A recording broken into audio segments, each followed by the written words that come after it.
So today is February 5th, and I am 23 weeks pregnant. But this past month has been interesting.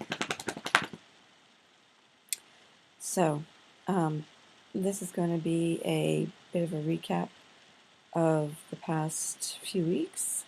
I have some sad news to share. And a lot of you probably already know that are on my Facebook page, either my personal Facebook page or my pregnancy page. And 2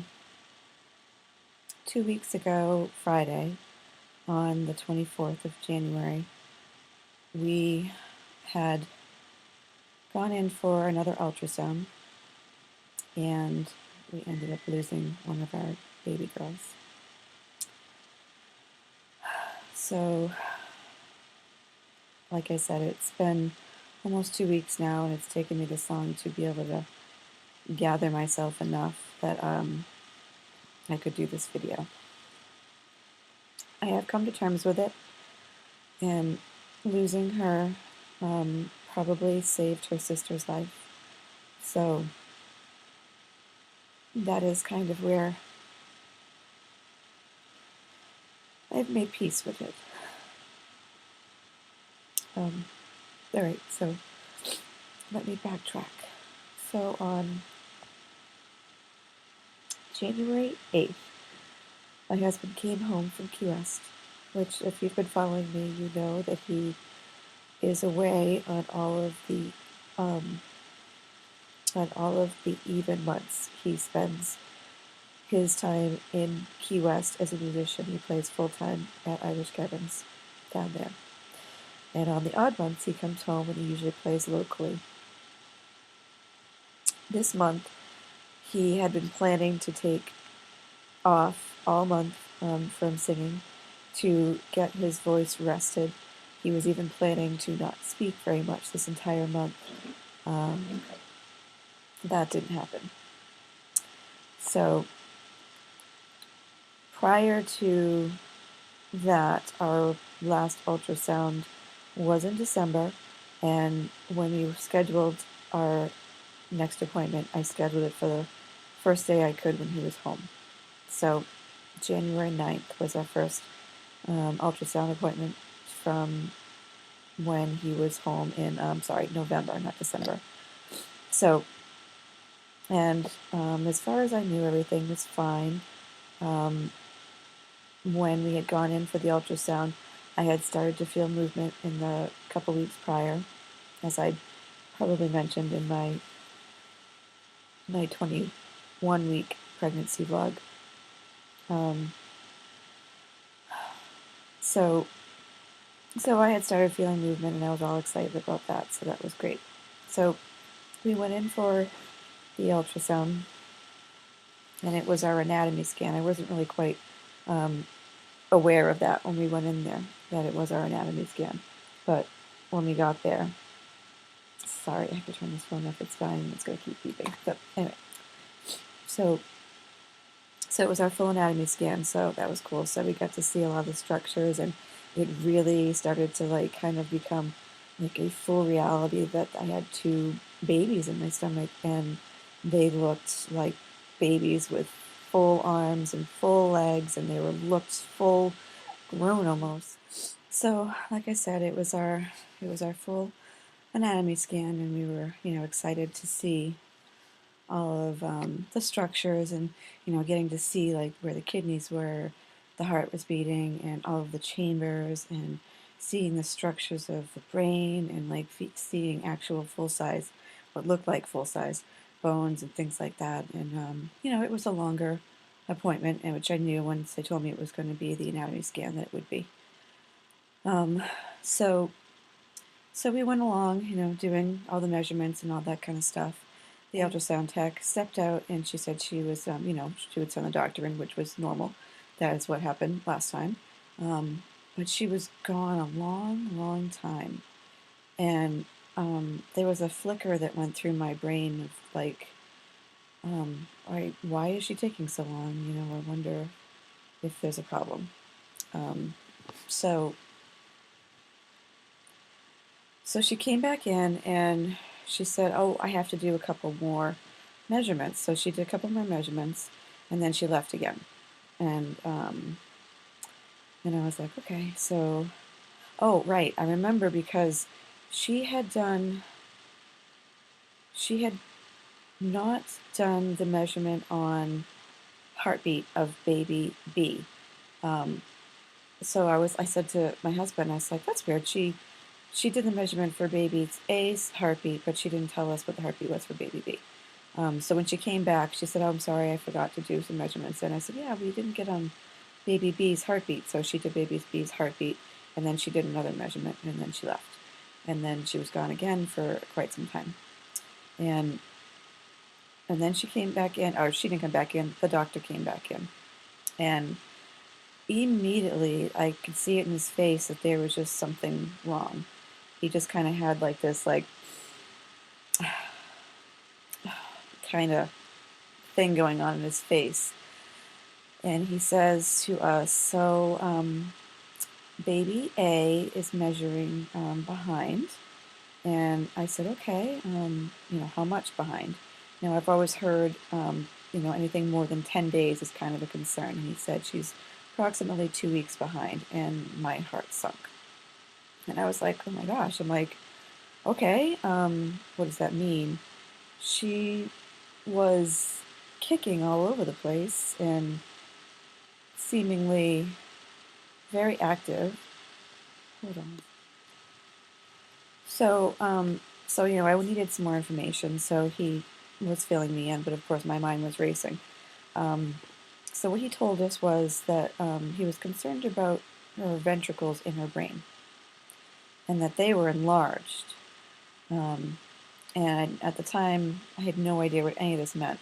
And he didn't even tell me what it was called. He just said the ventricles were measuring about 10 to 11 centimeters. I think it was 9 to 10 centimeters at the time, which was, he said was enlarged. And basically, the ventricles in the brain, they're like, on either side of the brain, on each hemisphere, and they are what circulates the fluid throughout your brain and then throughout your spinal cord. So, okay. So I had no idea what this meant. And then he said she's smaller, and her brain isn't as developed as the other baby. So, and then within a couple sentences of him coming in the door, he starts talking about the possibility of reduction.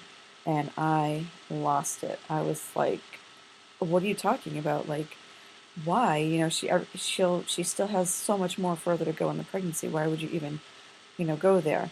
So I'm crying, and my husband's starting to kind of fumble around too with this realization, and we were just like thunderstruck basically by this all.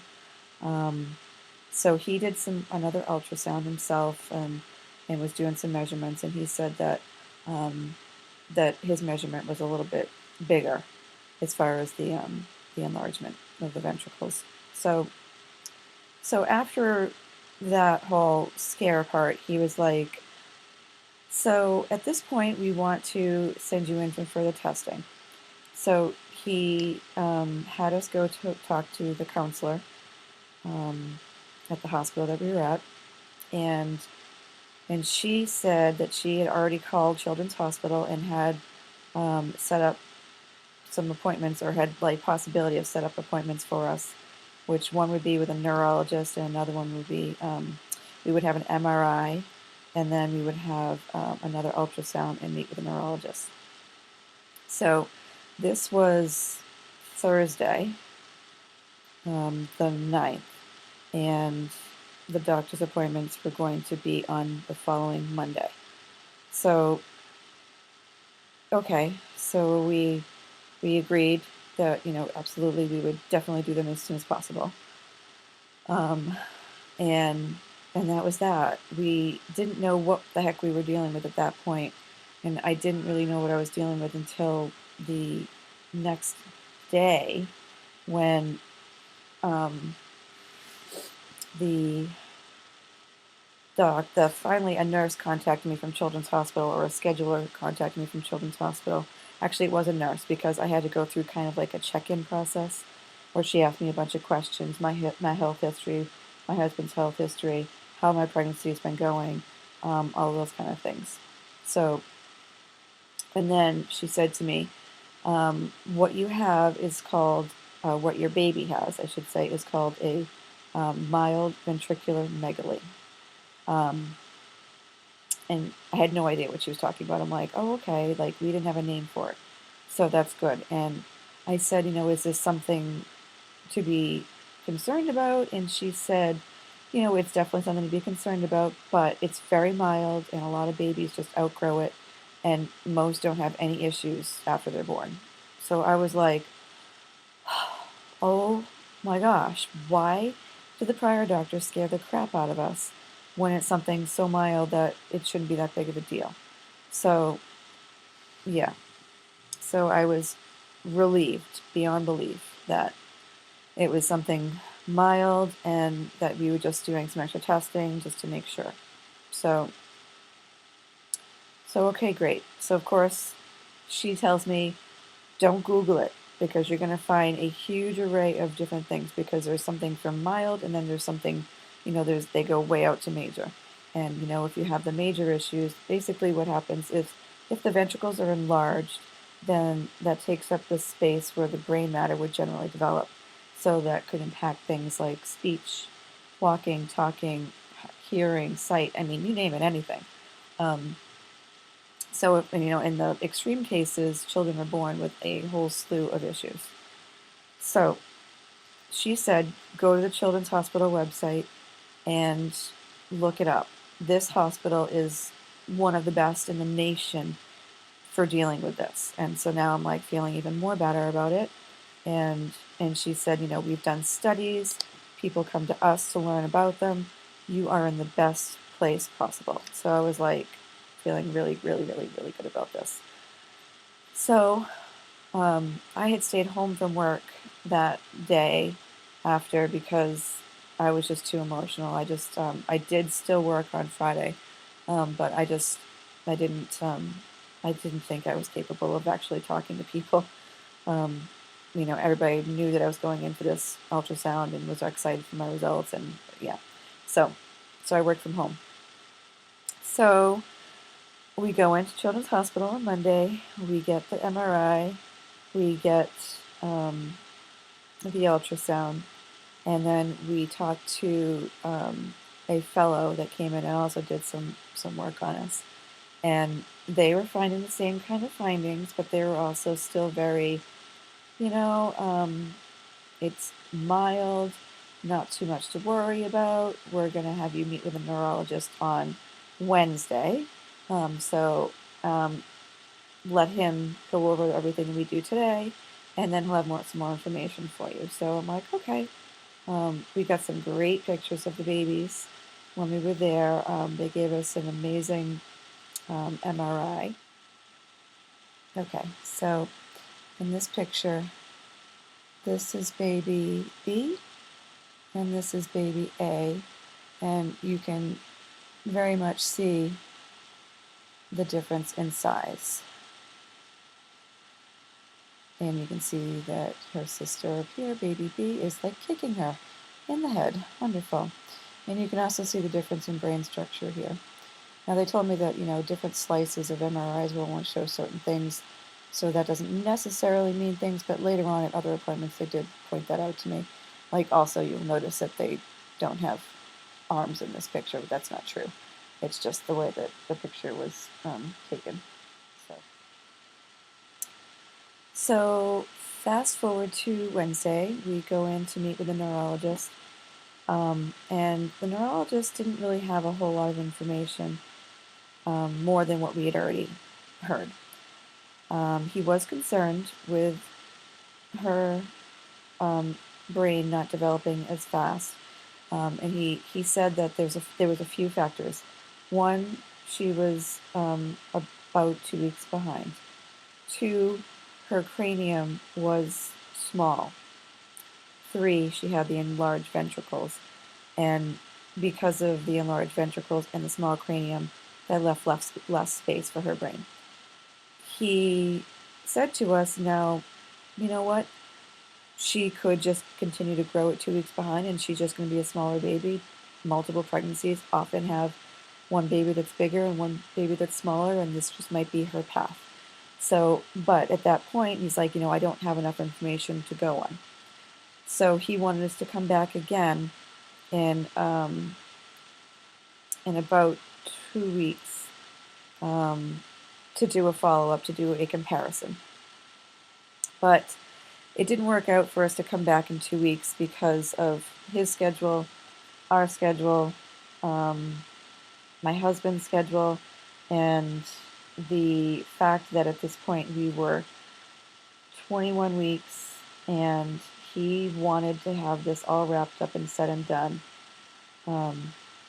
before 24 weeks, because that's viability. And if we had to make any decisions, then we would have to do it, soon. And the sooner the better, because there would be less in Wednesday. So we went back a week later on the 22nd to do another MRI, ultrasound, and we were going to meet with the neurologist that same day. So fast forward ahead to that day.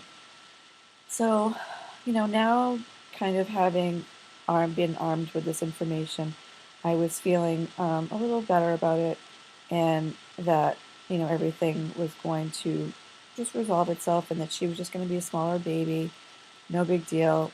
I assumed they weren't going to be large babies being multiples.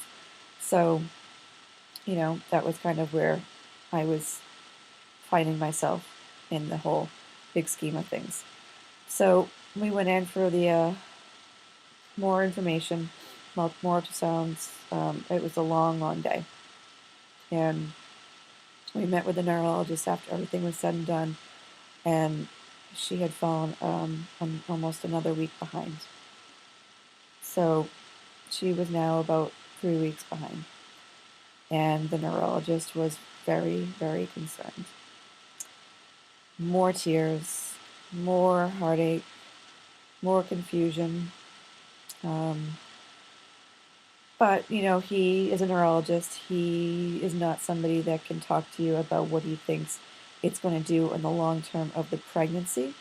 So he basically told us that he really felt that, had she, well, of course, at this point, that the further the pregnancy got, that, she would definitely have some issues, developmentally issues. She would have, probably some speech issues, maybe walking and learning disabilities, things of that nature, which, I'm okay with all those things. Oh, let me backtrack too. On the first ultrasound we had on the 9th, we also did a full amnio, and everything came back normal from that. So genetically, everything was 100% good. So also, what was revealed in the ultrasounds, which I didn't mention because I've been so caught up with the brain part, was that she is very, very low, and her placenta was very low and almost covering my cervix, so it was almost considered placenta previa, but not completely, because when you have that, it means that your placenta is covering your opening to your cervix, and mine is not. So that was a concern, and that was something that we that one of the nurses that talked to us at Children's Hospital went over a lot with us, in that her placenta was attached in a weird place. And it was not only attached in a weird place in me, it was also attached in a weird place on her. They call it placenta insertion. And where it was attached was kind of like in a bad place. I don't know exactly what it means, or, exactly where would be considered a bad place, but They just said it wasn't a good area. So so so then I started focusing more on that, and they had told us that on Monday, actually.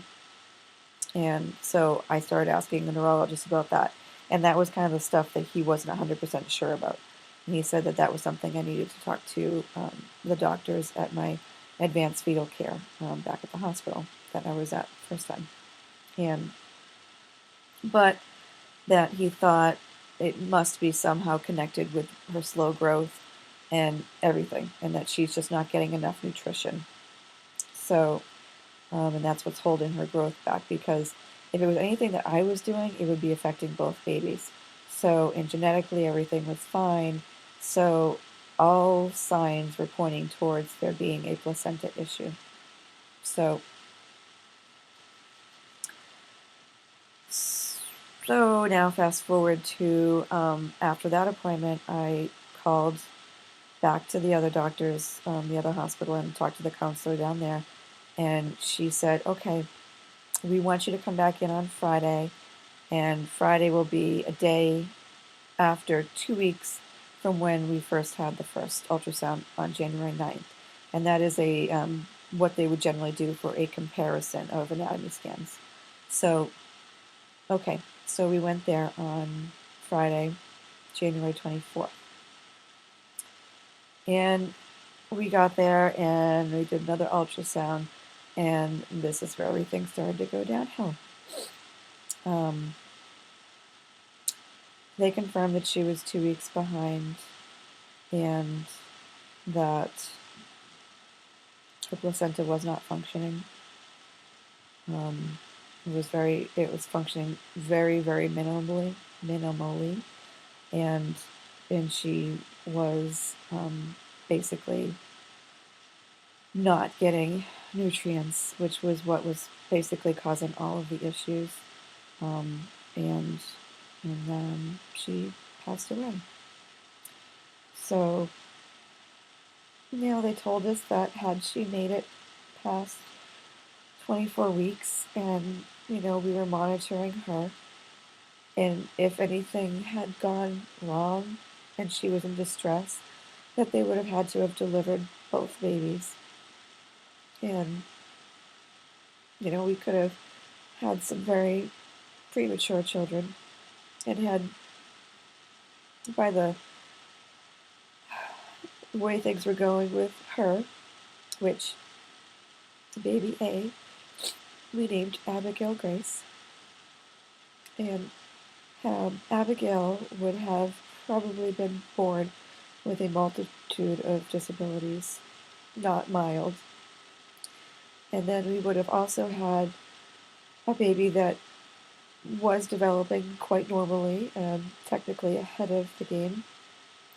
That would have been forced into an early delivery, and would have needed a lot of medical help to keep her on track.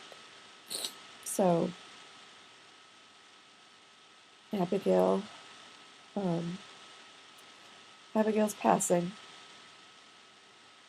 probably, I don't want to say saved her sister's life, but I kind of do. But she definitely has made her life a lot easier. As far as her struggles medically, she will likely go on to have a normal, long pregnancy, and will probably be born anywhere between 37 and 40 weeks. So yeah. So, basically, let me kind of regather everything. So basically what it came down to is Abigail had what is called placenta insufficiency, or IUGR, which is also uterine growth restriction, which is just a fluke. It just happens. It can happen with singleton pregnancies, and it can happen with multiple pregnancies, and often happens more with multiple pregnancies because of, like, the space issue. But the placenta just attaches where it's going to attach. You can't change it. You can't really alter it. Like, there's really nothing they can do um, to correct it, except for just monitoring it. And, like they said, if there was distress, that they would have to deliver. And so now I am technically still pregnant with twins, but one of them is deceased. And they can't take her out because then they would have to deliver both. So they don't believe that there will be any issues from her still being in there. She is contained separate in a separate sac, and they both have separate placentas, and baby B is actually growing ahead of the curve, and only like a couple days, but still going from one baby being almost 3 weeks behind to having one that's a couple ahead. I'm very, very grateful for. There is a concern, though, for possibility of infection because, there is a deceased baby and things can happen. But I will be monitored closely. I already went back for one ultrasound, 1 week after, and everything looked okay. Baby B is kicking around constantly, and I can even see her movements now, which is amazing. So, and then, I also had some questions about, what will our delivery be like? They feel that I could possibly still have a natural delivery, but the possibility of also having a C-section is there, just because of the risk. It just all depends on how everything goes and, where Abigail is when I'm, going to deliver. If she is obviously blocking the birth canal, then I won't be able to deliver naturally. But yes, we will have to deliver both babies, and we will hopefully be able to see her. And there won't be, a whole lot to see, but there still will be a baby. She'll be our baby. And we will want to see her if possible. And if there are enough remains, then we will probably do a cremation. And someday have a story to tell my sister. But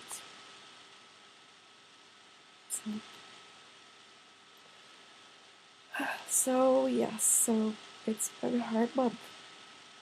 It's been a hard couple weeks. But like I said, I have definitely come to terms that her loss was for a greater good. That's where we are now. So I am 23 weeks pregnant today, and baby B is kicking around, like I said, and I'm going in for another ultrasound Friday, just to check up on things, to make sure everything is still going good. And then after that, I have an OB appointment the following week, and then I'm not sure how fast or how frequent the doctor's appointments will be after Friday.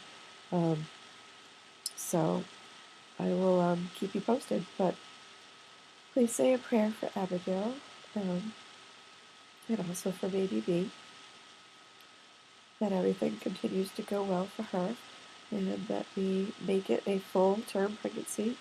And I appreciate all of your support, and I will talk to you guys soon.